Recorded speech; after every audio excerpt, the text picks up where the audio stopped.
Hello, you're very welcome to the League of Ireland podcast here on finalwhistle.ie. I'm Ciaran Callan. I'm delighted to be back after a little bit of a hiatus, but we've got an action-packed show for you this evening. So here's what we have coming up. We've got an exclusive just coming in from the last hour, so we'll just reveal that in just a couple of minutes. But after that exclusive piece of news, we will have chats with Paul Behan. He's from the company called Footballkitbox Kit Con Ireland, and what he is going to do is that he's going to be talking about an initiative that they're bringing to Dundalk in the next couple of weeks. We'll also have post-match reaction from around the grounds from the League of Ireland over the past week, and we'll also be talking to Diarmuid Kearney about the big moves and the big shakes, and of course that all-elusive FAI Cup draw that took place yesterday. Well, we've got an exclusive piece of footage just to bring into you, and that is coming from the news that it has broken in the last couple of weeks. The Kerry FC, or the Kerry County, are looking to enter a team into the League of Ireland. With that, they have held a press conference, and in there is Billy Dennehy, who is the director of football. Billy will be well known within League of Ireland circles, particularly with his time at Cork City.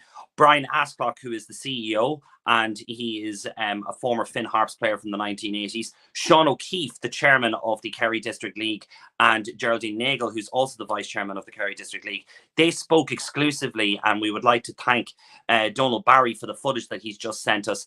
And this is their discussions about what's going to take place and what needs to happen in order for League of Ireland senior football to come to the south of Ireland, to County Kerry. You're all very welcome here to Mount Hawk Park this evening, and thank you for taking the time to be with us and to share in the new venture that we're undertaking, the introduction of Kerry FC to the soccer scene in Kerry, and following on from our work that we've done with the underage teams in Kerry in National League, and welcome to all the players down there this evening. We are, as you know, a couple of weeks ago dipping our toe and going into senior League of Ireland football by applying to the FAI for a licence to run a Kerry FC team in the first division of the League of Ireland. So we're here this evening following a meeting that we had very successfully with the representatives of the Football Association of Ireland, who are here today to follow on from our meeting recently in Abbottstown, to look at our venue and discuss and plan ways going forward, what we have to do to bring it up to the standard required for League of Ireland football. So that's what we were doing here this afternoon, and we're delighted that on his visit to Kerry to introduce you, the media, to the CEO of Kerry FC. On my left, Mr. Brian Cobh. This is Brian's first time in many years being in Kerry, and we've been holding some meetings, and he's here for a couple of days to move the project along and help us to get everything up and running so that we're on the playing pitches next February. Also here at the table are Billy Dennehy. Billy on my extreme left is the current manager of the Kerry Under-19 team, and he will be the director of football for Kerry FC for the first year. And Geraldine Nagel, the vice chairperson of the Kerry District League, joins us. And also on my right, the secretary of the Kerry District League, John O'Regan. A lot of people from the FAI, I see David Lennon down there, Chelsea Noonan, have taken a lot of time out today to come and visit us as well, and these people support us tremendously in the development of the game here. So I would just like Brian to say a few words by way of introduction, and I'll pass over to Brian Cobh, CEO. Hello everybody. We were just down here to just do the infrastructure deal to make sure you media guys had a better place to hang out in, because I know some of the grounds around the League of Ireland are not so good. So hopefully we can make you guys a nice media place, you know, and hopefully the Wi-Fi works, John, right? Because that's what's played. Anyway, I'm Brian, I'm a dub. Played ball similar to Billy all the way through as a youth player in all the Irish, in a decent level from U15, 17, 18 in the Irish system, played with Home Farm back in my day. And then I got a chance, just by introduction, moved over to America for a scholarship at college. And in 1983, I know I don't look that old, you know, but that's the year I went. And from a standpoint of that, I've been there for a long time, involved in football from the professional level, coming back and forth here to Ireland, played a bit in the League of Ireland at the time, and then played over there. Became a university coach in my younger years for 26 years, and also got involved deeply in the youth soccer game in America over 30 years ago.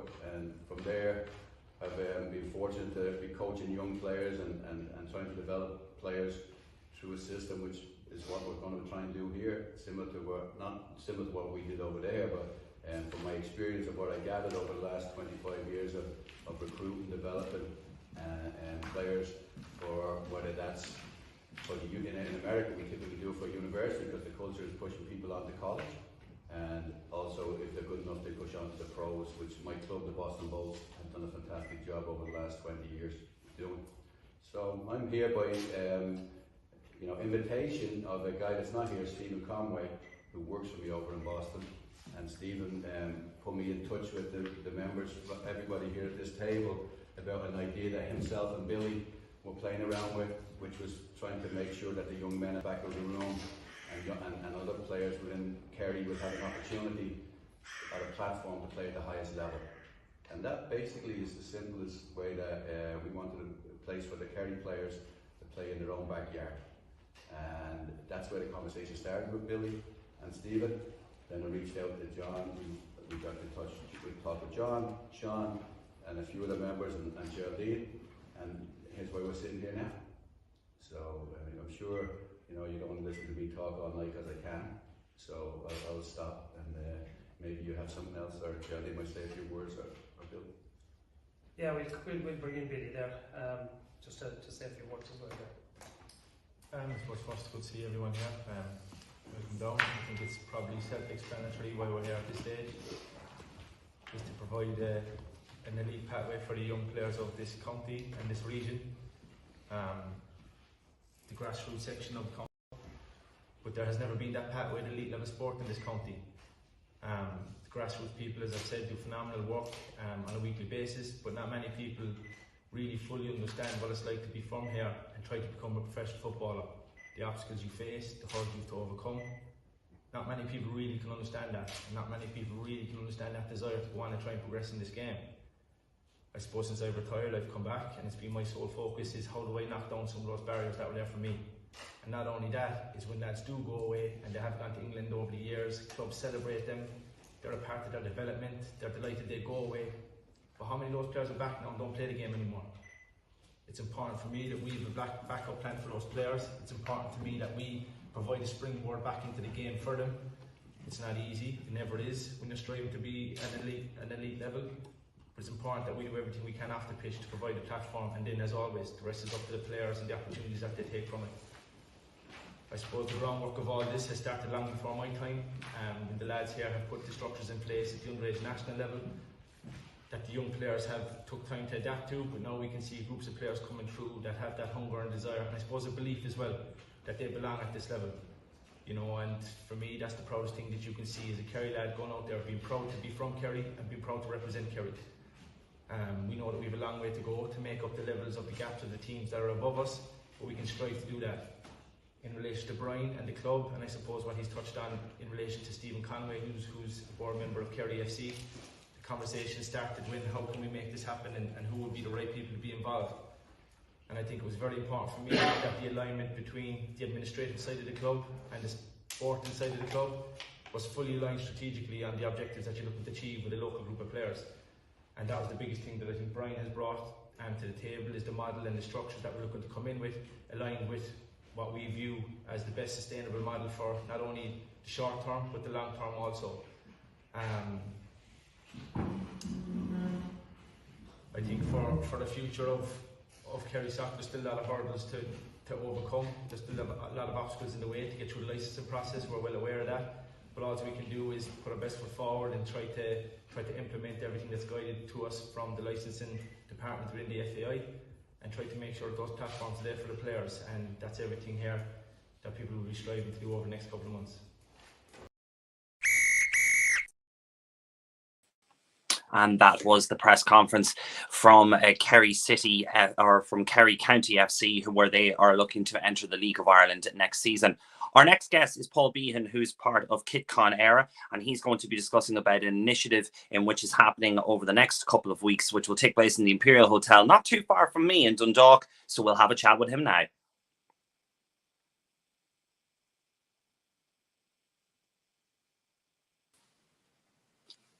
Hi guys, how's it Paul, going? you're very welcome to the programme. It's great to have you. Thanks very much for having me on. You're very good. Quite the selection of jerseys you have behind you. Yeah, hundreds of shirts from all over the world here. It's a veritable Aladdin's cave here. Not all of them are mine though. No, not all. Well, if there were, there'd be a hefty price anyway. But listen, I'm just going to get started into it. You know, like we've heard of things like Comic-Con and things like that, but this is Kit Con Ireland, and this is a whole new adventure. Tell us all about it and what we're going to be looking at in the Imperial Hotel in Dundalk in a couple of weeks' time. Yeah, well, it's the first event of its kind. It's going to be a kit extravaganza, all things related with football, football kit especially. The idea kind of grew a while back. There's a burgeoning kit community in Ireland and on Twitter especially, and it's been growing over the last few years, especially during the pandemic and lockdown, as people were looking to get back into old habits or new hobbies, you know. And it was an idea that grew about us all getting together and showing off the collections, and it's just grown and grown and grown. There's more and more excitement about it, and people just want to show off the kits that are up in their attics and in their wardrobes, and bring them out and let other like-minded people enjoy them. We're going to have some cool kit vendors there selling modern and retro jerseys. We're going to have some exclusive talkers and panel discussions with some kit experts, the leading kit experts in the country. We have a special comedy show as well in from the guys who do Après Match. They're going to do a special twist on Irish soccer history. So loads of stuff for the average Joe in the street or the serious avid collector. There's kind of something there for everyone in between you. I have to ask, when did you start collecting? Because I have a collection of jerseys as well. I think it's more the fact that if I know a player from a particular club, that's why I go get the jersey. But when did you start collecting jerseys, and when did it become like a kind of a more than a hobby just for you? It became kind of like the fascination. Yeah. Yeah. I guess I was into it since I was a child. You know, I had my first ever shirt was a Man United 1984 shirt, and I still have it. It's still there on my rail over there with my Manchester United collection. And I guess I would have had a few as a child. It wasn't so commonplace as it is now. Mm-hmm. So I probably would have treasured them a little bit more. And then I would have occasionally got them throughout my life and, you know, worn them as for five-a-side or for fashion purposes. But it's really only in the last couple of years since I've sort of moved into my new business, Footballkitbox, that I've had the opportunity to get shirts that I never thought I'd have. So my personal collection has grown a little bit since that point, you know.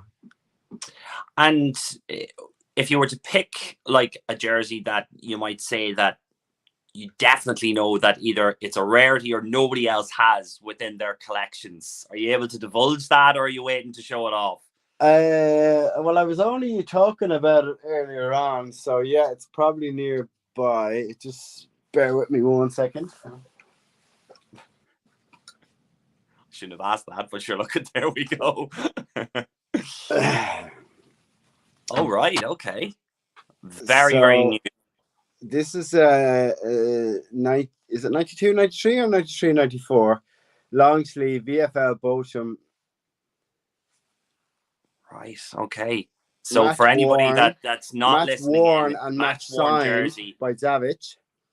Yeah, but it's half and half. So half of it is white, and the other half is of the Pride colours. What is now the Pride colours? Well, it's now the Pride colours. When '93, I guess it was way ahead of its time, you know. But look at the way the pattern goes on the sleeves.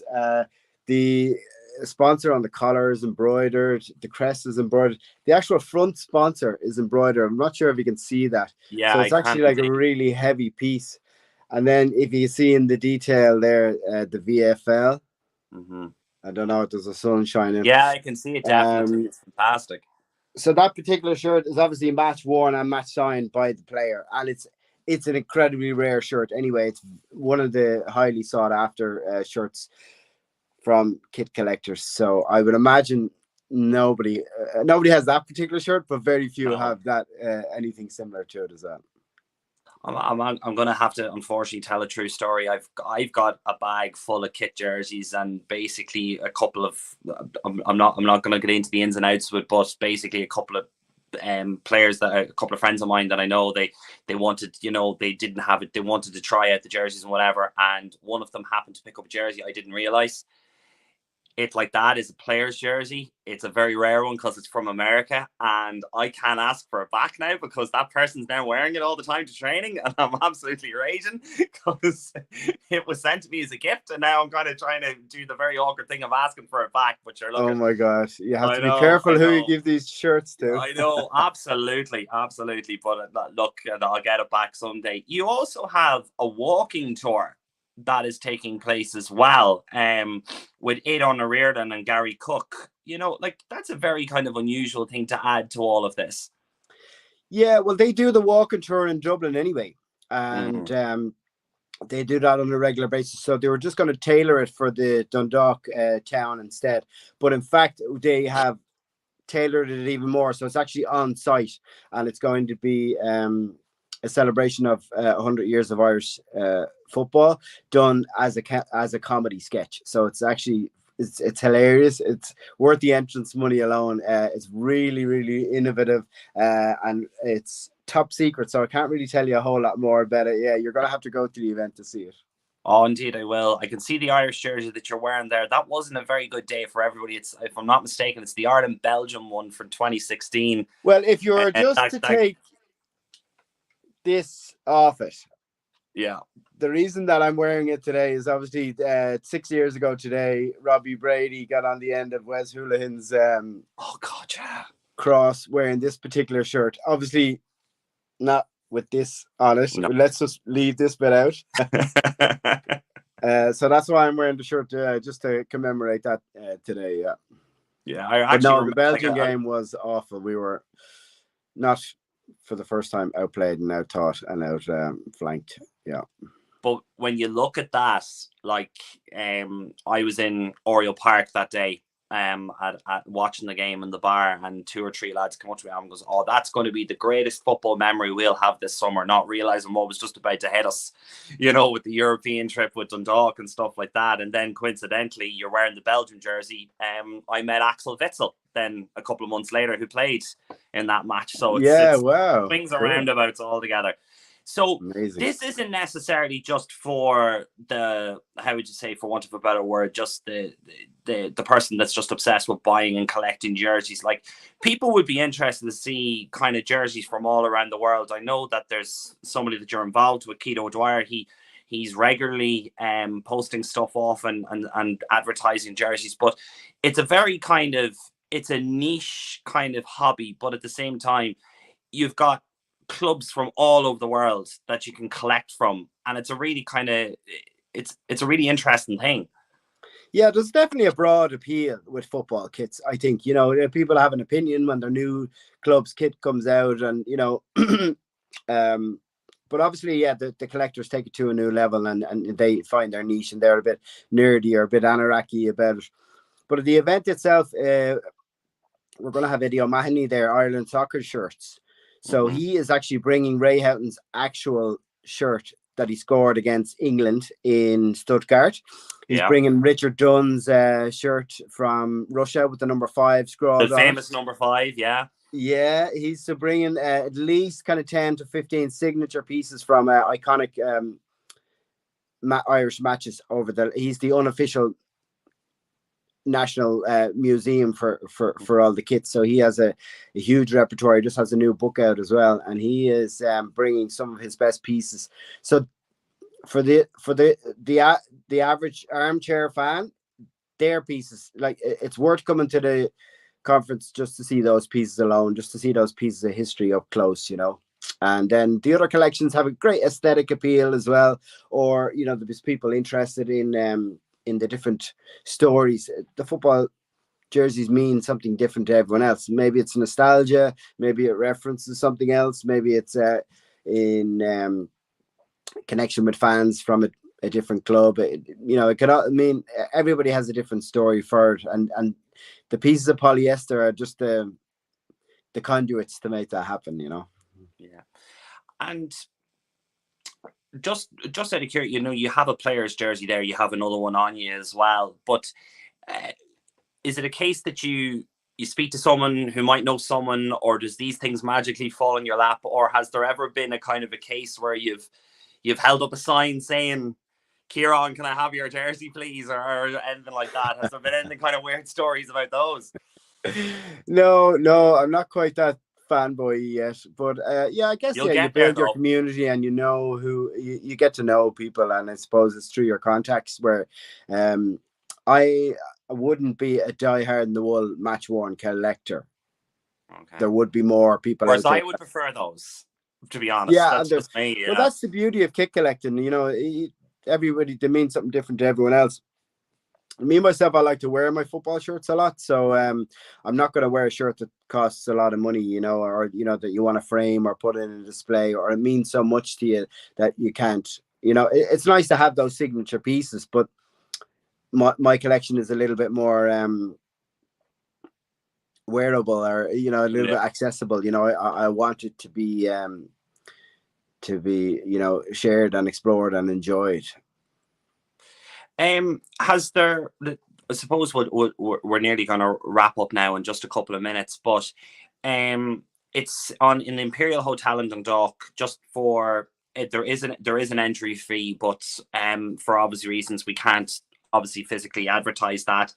But where can you can't say the kids and seniors are free, can't you? Okay, well, I can say that yes, seniors and kids are free, but there is an entry fee for us adults, you know. Yeah. But how, if somebody was looking for more information, where would they be able to find the information, maybe online?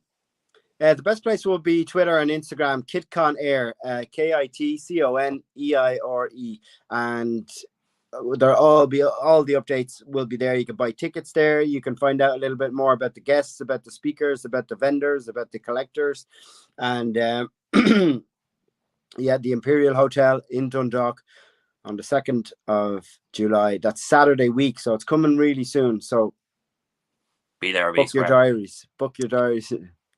Just, I'm not too sure. Are you a League of Ireland fan as well as an avid kit collector? Yeah. I live down in Galway now, so yeah, I try to go to most of the home games. Galway United, we're going. Well, they have produced the best jerseys this season by far out of all the League of Ireland clubs. Hands down, and it is in fact their best ever selling home shirt ever. They've sold it in countries all over the world. They're absolutely killing it. Morgan O'Brien is the designer. I know him well. It's a piece of art. It's beautiful. And do you think that, like, obviously these are a massive commercial tool for clubs like League of Ireland? You see that, you know, there might be a lot of jokes about it, but listen, the Bob Marley, the Dublin Bus, like, Bohemians are absolutely killing it when it comes to jersey collections, because they're kind of a bit like yourself. They're collector's items now, you know. So do you think that that's something that, like, obviously I'm a Dundalk fan, so the red jersey has a bit of nostalgia to it this year. The black and gold one from last year was obviously a throwback to the GNR days. Yeah. Do you think that that's something that clubs, particularly in Ireland, need to tap into, that they need to look both at their history, but also it's something kind of a little bit left field in order to become a big seller? Yeah, well, I think all you have to do is look at Umbro and look at O'Neill's in the last couple of years. They're head and shoulders above anyone else, and they're really forging a path now. Now the League of Ireland kits are actually sought after by kit collectors all over the world now. There's a market. They've tapped into that worldwide market now, whereas historically they used to produce a small amount just for their own fans. So that's why it's so difficult to get retro jerseys in Ireland, because there was very few of them made. So very few have obviously survived. But Galway tapped into it. Bows, yeah, 100%. Dundalk, yeah. Any of the clubs are with Umbro. I think Umbro are doing really, really good things. Umbro Ireland at the moment, and O'Neill's are, we're lagging behind, and now they've maybe even leapfrogged them a little bit. The home jersey for the Bows for me is spectacular as well. So yeah, I think the other clubs who are maybe Adidas teamwear or Joma or teamwear might be kind of lagging a little bit. Yeah. And I think, yeah, it's time to go bespoke. It's time to put your message and put your history into it, and they will sell. They'll sell to a broader reach, and then you can generate more interest for your club and more funds as well. So yeah, I think more clubs should be jumping on board. Yeah. Listen, Paul, the very, very best luck with it. I look forward to meeting you in person now in the next couple of weeks. And Kit Con Éire is the social media network in which you can tap into and have a look at it. And hopefully you'll generate a big crowd to come and see all the collection of jerseys. Great stuff. Thank you so much for having me. And we'll see you all in Dundalk on the 2nd of July. Thanks very much. And our thanks to Paul for that. That was a cracking interview and a great discussion about the life of jerseys. Now we've got to some post-match reactions coming from last week. We've got Karl Chambers from Longford and Conor Davis from Wexford, and they were speaking to our reporters of finalwhistle.ie. And after that, we will be talking all things of the results and the cup with our Final Whistle correspondent, Diarmuid Kearney. Delighted to be joined by Conor Davis of Wexford FC here at St Colum's Park this evening. First of all, Conor, congratulations on the win and a great goal as well. Could you talk me through it? Yeah, no, listen, the first half was a game where we did okay. The game kind of went past us a little bit, so it was important we came out in the second half and, really tried to win the game. We came down here for 3 points and that's what we got, so it was great to get that goal early-ish in the second half and then to really kick on. The subs did very well when they came on, so that was it. Yeah, and that's a testament, I suppose, to the squad. Was there anything said at half time, from the manager to try and get you going? Because it probably, as you said, it was kind of a scrappy first half. When you came out, even the opening few minutes, albeit it was scrappy, you kind of upped the tempo. Yeah, no, it was just a reminder really at half time that we've come down here for 3 points, a reminder of our ambitions this season. And that was it, credit to the players, came out in the second half, credit to the defenders keeping a clean sheet, and it was great to get the 3 goals as well. Yeah, and you're in a really, really good run of form now at the minute, and you're obviously well in contention for the playoff places now, going into a big game next week against Longford. That's it, yeah, the goal is the playoffs, that's where we want to be. Like you say, it's a big game next week, so it's good to get this result, and we can next week with confidence that we can get a good result again. Karl Chambers, you were brought on to make an impression, and by God you made that header something else. Yeah, well, we work on set pieces and training, and everyone has to be clued into them, so I got on, just done my routine, and thankfully the ball came in and I got the ball back across the keeper, so yeah, happy enough to delighted with the goal. Yeah, it was no more than Town deserved. Probably on the balance of play should have won that game. Yeah, I thought we played really well. I thought we were a big threat going forward. Obviously Cork had a bit of a wonder goal, but other than that I didn't think they posed much of a threat, so we were unlucky in that sense that we didn't get the 3 points. I think that was probably Town's best performance of the season so far. Yeah, definitely we looked very confident against the top side.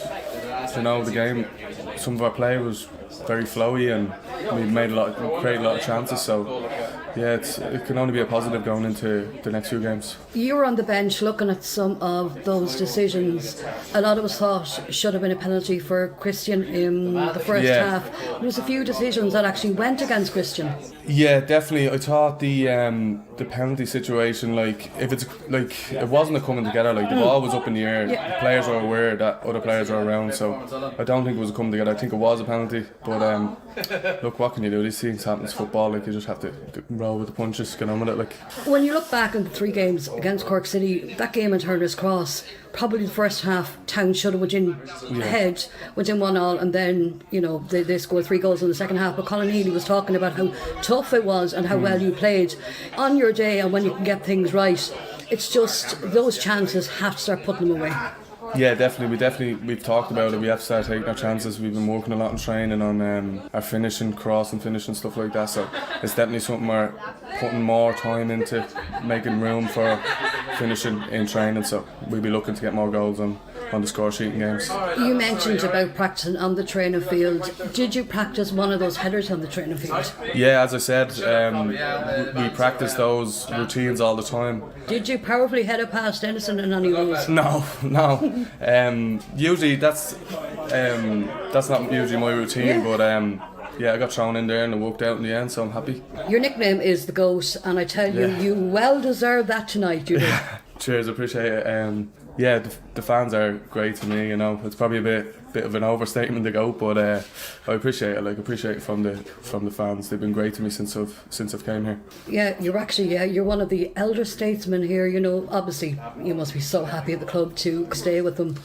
Yeah, absolutely. I love it here. Like, I've really grown to love the club, people around, see the same faces week in, week out. It's great. I know everyone, say hello to everybody, so yeah, it's good to enjoy it. And it's wonderful, as you were coming out to be hounded by myself, there was a group of supporters, little boys there getting the photographs taken and everything with Luke, and you know, I'm seeing more and more young children coming to games. Definitely, it's good to see the excitement in their faces, and you know, I'm trying to give them little bits and pieces, and like give them as much of my time as I can, and other lads are doing that, and it's great to have that as well, like, you know. Games come thick and fast. Wexford Friday, and then obviously no time to turn around, because then Galway on the Monday. But the Wexford game, yeah, looking forward to Wexford. Be a tough challenge. They can be a threat, so we'll be all guns blazing for Wexford. And this is the type of result that, you know, brings you into a game like that and kind of gives you a pep in your step. You look forward to training now, don't you? Yeah, absolutely. Yeah, we look forward to training every week. To be fair, we're a good. Gary must be okay then. Yeah, he's a good lad. We're a good squad. We have a good atmosphere in training every week. So yeah. And that was Longford Town's Karl Chambers speaking to our reporter Denise O'Flaherty. And before that, Wexford FC's Conor Davis speaking to Final Whistle's Sam Curtin. We now have our man with the plan, that is none other than Diarmuid Kearney, who will be joining us now. And we'll be having a discussion over everything that's happened over the past couple of days. It's been a bit of a manic time in the League of Ireland. But we'll start with the results, then we'll go to the fixtures, and then, of course, that all-elusive cup draw that took place yesterday. Diarmuid, you're very welcome to the programme. Thanks, Ciaran, for having me on again this week. Diarmuid, first of all, I'm just going to take your take on this. As a proud Kerry man, as we all know, Kerry FC seems to be getting a little bit of traction now, but more importantly, how important will it be because Kerry has produced some fantastic sporting figures, so for it to get its football club down there it'd be nothing short of fantastic.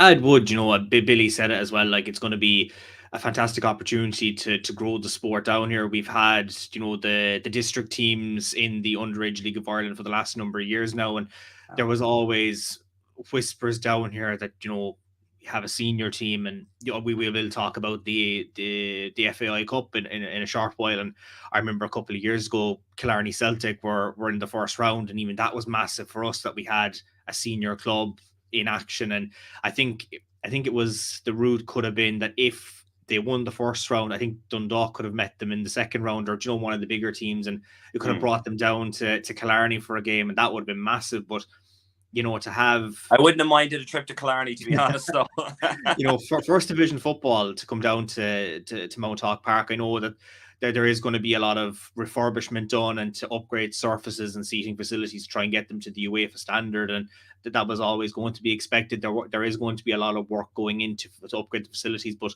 the facilities that are down here at the moment are fantastic. And as Billy said, there's been a lot of players who've left us and gone to League of Ireland clubs or gone to England, and a lot of lads who've come back and they've just played amateur football really, or just gave up with the sport entirely. And to have a platform down here now that, you know, we can have those homegrown players, they can create their talents, and look, if they're scouted by League of Ireland clubs or scouted by English clubs and they have that route into football, then it's going to be a fantastic opportunity for everyone involved down here.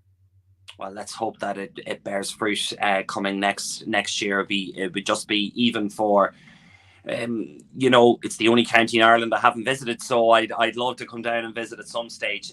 Let's look at the Premier Division results. Let's start with match week 20. As you can see, there's a bit of glee in my voice, Diarmuid, after last Friday's results. But starting with Bohemians defeating Shelbourne 1-0, then Derry City drawing with Drogheda United. That's a big result for Drogheda. Keeps them 10 points clear of the relegation positions. St Patrick's Athletic defeated UCD 2-1, and Sligo Rovers on Saturday night defeated Finn Harps 3-0. And then the big result coming from Oriel Park is that of the top two, Dundalk defeating Shamrock Rovers, which puts the point gap at the top now to 5. But Dundalk have a game in hand. Is there a title race on the cards, or is it too late, too early to say? I think there is, but a couple, flashback a month or two ago, we were on about Shamrock Rovers and Derry, and it was looking like Derry were getting there ahead of Shamrock Rovers. Shamrock Rovers were coming back.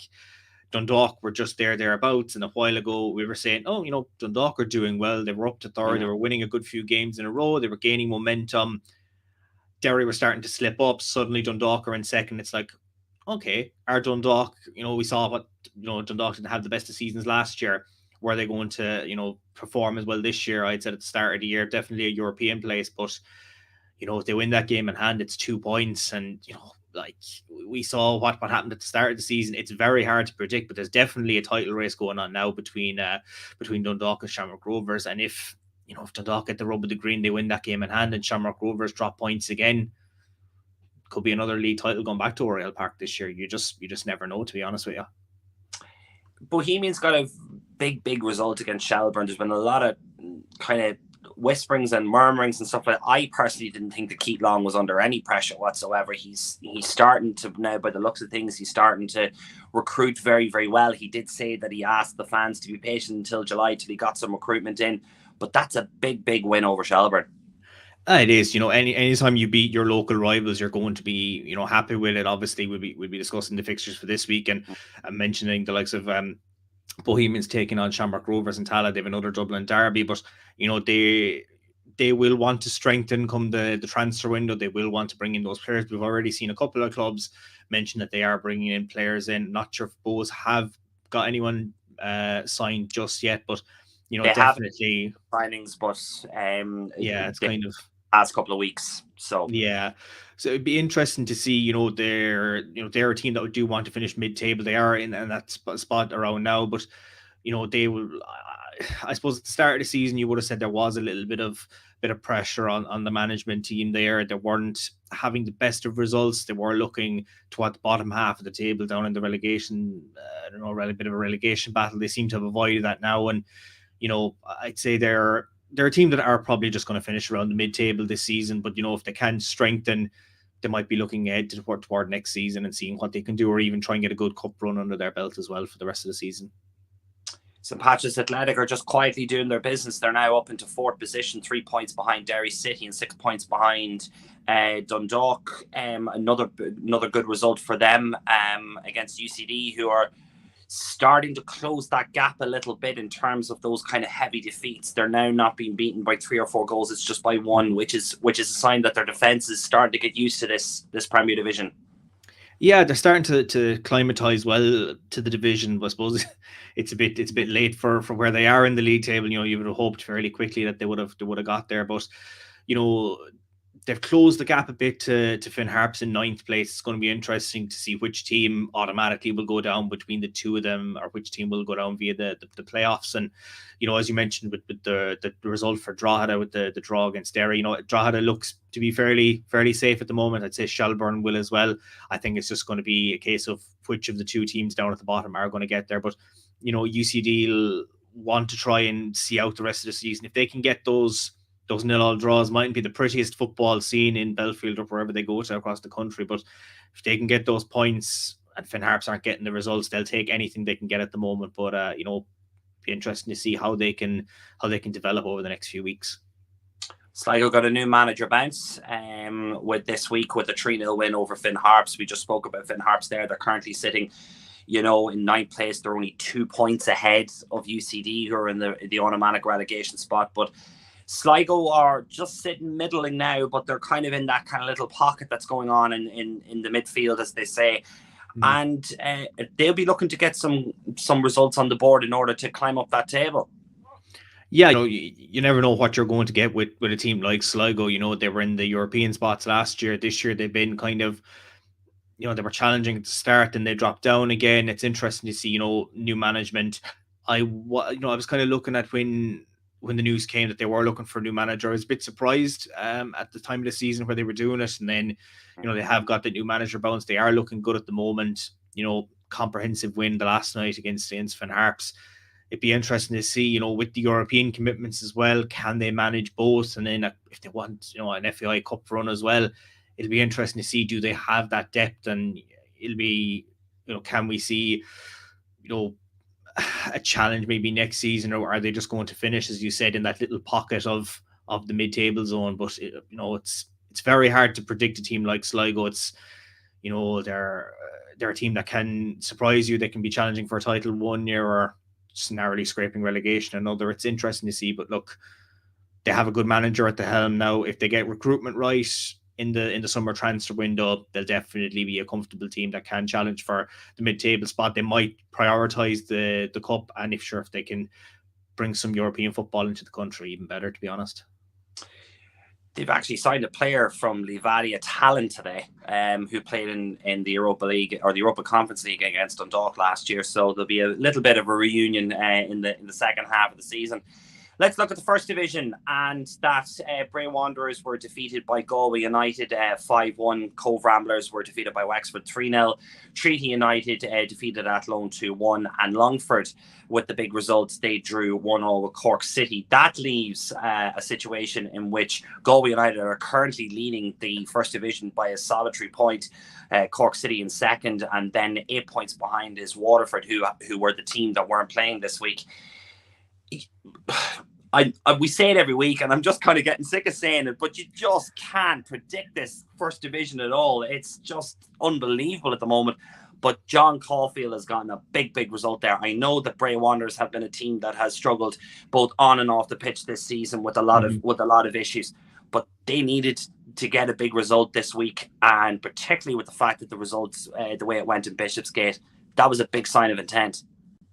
Oh, it was massive, I suppose, with the, to win in such a comprehensive manner on Friday night was one thing to say, okay, we're leading, at the end of Friday night, we're top of the table, all eyes now go to Bishopsgate on Saturday. And it was looking routine, Cork, they got the goal early, fantastic finish as well in that game. And, it was, Longford had the chances, and eventually, a couple of minutes from the death, they equalised. And I'd say you could hear Galway supporters across the country when Karl Chambers put the ball in the net to equalise in that game.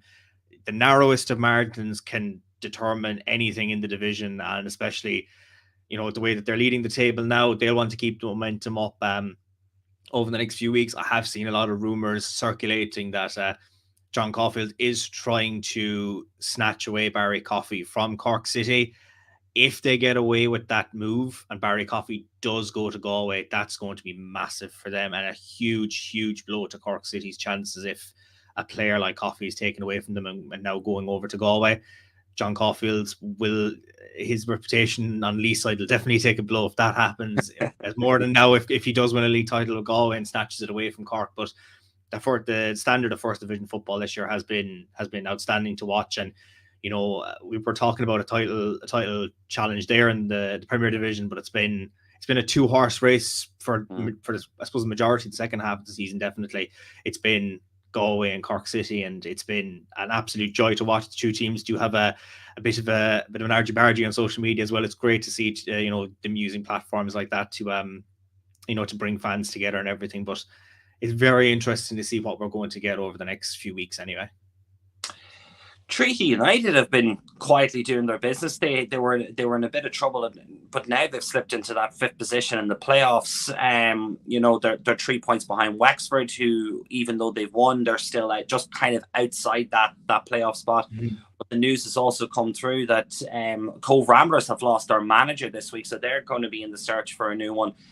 One of the names that has been touted already is Stephen Henderson. Do you think he would be a candidate that might go back to Cobh to see out the season? Yeah, I mean, if I was involved in the Cobh Cobh boardroom, definitely Stephen is a manager that you'd want to bring back. You know, he was very successful.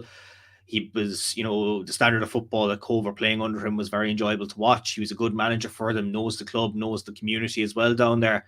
You know, if they're looking for a manager to steady the ship, Stephen's definitely a manager to do it. But I suppose where they are in the league table at the moment, be interesting to see what do they want to go with? Do they want to go with a long-term manager who can maybe change, I suppose, bringing in some more, bringing in youth over, I suppose, more established players to come in? What way do they want to do it down there? But it'll be interesting with I suppose there's been so many rumors linked. I think there was rumors that they were going to try and get someone out of the Cork City management team to come down, an assistant there as well. It'd be interesting who they do manage to get. But, look, Stephen's definitely an experienced person. He knows what to do in League of Ireland management. And if he goes down to Cobh, I think he will be, successful down there. They haven't had the best of seasons, and hopefully whoever they do bring in can bring football back there in a successful manner. And hopefully they do bring in the right people, and Cobh will be fighting there again. It wasn't the result they wanted. You could say the same for Bray and Athlone as well. There've been teams that wouldn't have had the best of seasons so far, but the standards of football down there is good enough at the moment. Be interesting to see what way the teams can develop over the next few months as well. Team that's been quietly doing their business as well as Longford. They're currently sitting in fourth position, 2 points just behind Waterford. They're going to sit pretty in those playoff spots, but you can't doubt that they're the playoff masters. They've done it before. Who's to say they'll do it again? Yeah, I suppose. Look, they know what to do. I suppose, but they've managed to get a point from Cork in 2 separate occasions in Bishopsgate so far this year. So it'll be interesting to see what way the playoffs work. Who's going to be thereabouts? I suppose, looking at it at the moment, themselves and Waterford will be 2 teams guaranteed there. Then it's going to be whoever doesn't get the title between Galway and Cork, and if Treaty can stay there, it could be similar to last year where they mightn't get through the semi-final stage. And obviously when you go through that, you have to face one of the teams from the Premier Division, and you could be the most successful team going up through the first division. It's all going to matter 90 minutes. Longford could have a poor 90 minutes one weekend. Last weekend they just managed to get the point toward the latter half of the game. They were looking good. They had the chances, but Cork were ahead at that stage, and it'll be interesting to see over those separate 90 minutes which team can get there. But look, Longford are a team that they are on the bounce back from last season after coming down. They do want to go back up into the Premier Division. They know how lucrative it is to be back in there as well. I can see them definitely getting into the those final couple of stages, but it'll be interesting. Can they get the goals against the likes of Waterford or Cork again, or it'll be interesting what way they can play it. But it's going to be an exciting climax to the end of the season to see which teams are going to be in the promotion places. And I definitely can see Longford producing the results to get there for sure. Looking at the fixtures for this week, for match week 21, starting with the Premier Division, Drogheda United are at home to Sligo Rovers. Shamrock Rovers and Bohemians in the Dublin Derby. Shelbourne are hosting Dundalk, while UCD are hosting Derry City, and Finn Harps are playing St. Patrick's Athletic. Couple of big fixtures there when you look at it. Drogheda United will be looking to try and get some points on the board at home to Sligo Rovers. Obviously, there's the Dublin Derby between Shamrock Rovers and Bohemians. But there's an interesting matchup here between Finn Harps and St. Patrick's Athletic. Finn Harps is not the easiest place to travel to, but Finn Harps need the points to try and stay away from UCD. But St. Pat's want to keep in touch with the European places and also to keep in touch with the top 3. It's an interest. That's probably one of the most interesting games that's probably not been seen on the radar, because all the talk, of course, will be of Tala. Yeah, you'll have the talk in Tala. You'll have, can Derry bounce back against UCD? Dundalk away to Shelbourne. Those would be the games that I suppose people will be looking at for the title contention. But, St. Pat's are a team that, they will want to be back in those European places. They want to be back there, and they are looking comfortable at the moment to try and get into those spots. But, they're 3 points behind Derry.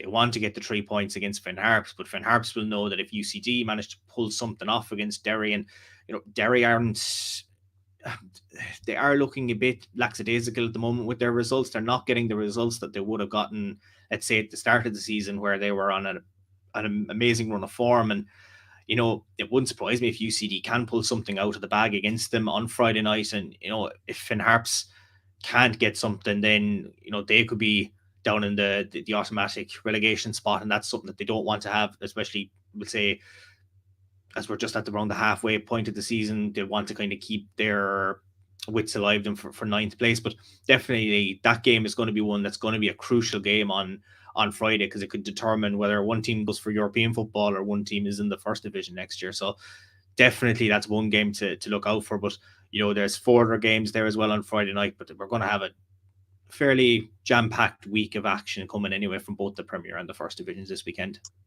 First Division match week 21 as well. You've got the Cork Derby, Cork City and Cobh Ramblers are playing on Friday night, and then Galway United are taking on Treaty. Waterford are hosting Bray Wanderers, while Wexford are taking on Longford. It's an interesting one there, because Waterford will be looking to try and keep their points tally going to try and keep pace with the top 2. Galway United have a tricky match against Treaty, because Treaty will be looking to keep points to keep in those playoffs positions as well.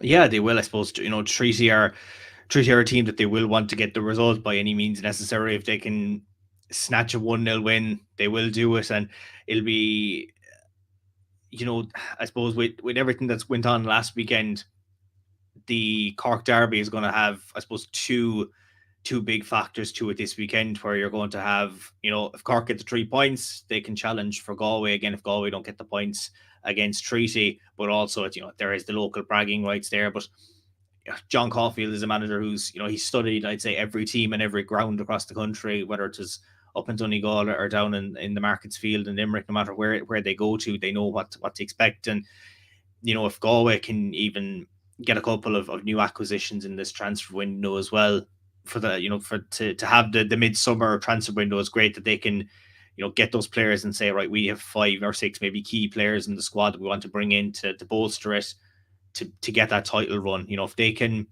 Treaty's form, they didn't have a win in a good while as well, and I suppose they did get the win last week. Form wise, they weren't doing too well for a good while, and hopefully for the Treaty perspective, they can try and turn it around. But it is a tough ask to try and get a result against Galway. Most teams will say that this season as well, but it will be an interesting call at the end of Friday night to have a look at the First Division table and see what way the results have gone. But I'd say it'll be definitely entertaining to see, can Galway manage to come away with the points against Treaty. But we'll have to see on Around the Grounds on Friday night for sure what way the league table is looking.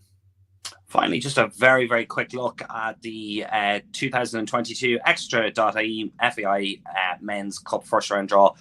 All the teams were thrown in the pot, as well as some non-league sides, and there was a couple of the first thing that came out was Cobh Ramblers versus Cork, and I literally just went, lads, but there has been a couple of interesting ties. Treaty United are playing Usher Celtic, Salthill Devon versus Malahide, Sligo Rovers are taking on Wexford, Dundalk are playing Longford, Lucan are taking on Killester Donecarney, Bungie United from Donegal are taking on Pike Rovers, Derry City against Oliver Bond Celtic FC, UCD are taking on Cockle Hill, Drogheda United versus Athlone, St. Pat's are taking on Waterford, Finn Harps versus Bohemians, Bray Wanderers versus Shells, Bangor GGFC versus Shamrock Rovers, Bluebell are taking on Galway, and Maynooth University Town FC are taking on Villa.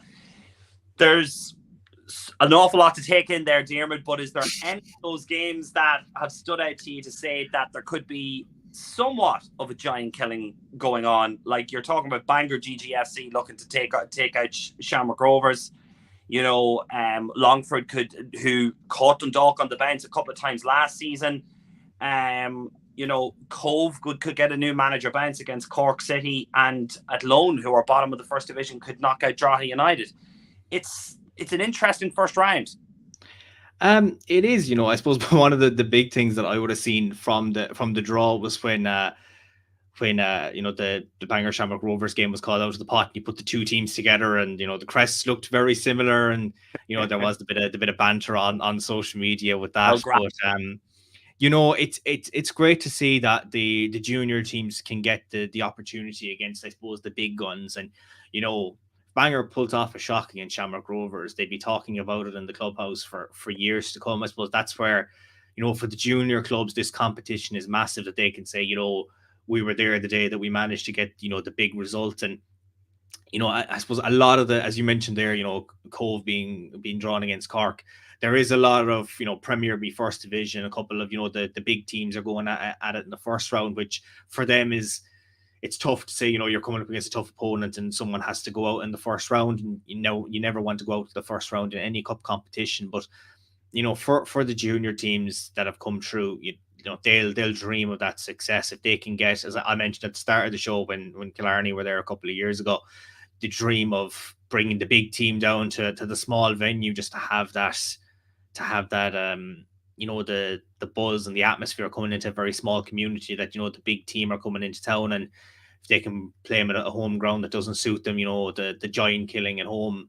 But it'd be interesting over the next few, when we do have the first round of games, what way the results do go. But looking at it, there is a couple of teams that if the likes of Bangor can get that result against Shamrock Rovers, or if we see one of the junior clubs, the likes of Pike or Villa, getting big results and going up against the bigger teams, and even getting the scalp over them, it's enjoyable though that they do allow those teams coming into the cup. And when there was rumours about a third division coming into the League of Ireland, it would have been great that these teams would have those kind of competitions to play in. But credit that they're giving this showcase that they can play in these games, and long may it continue as well.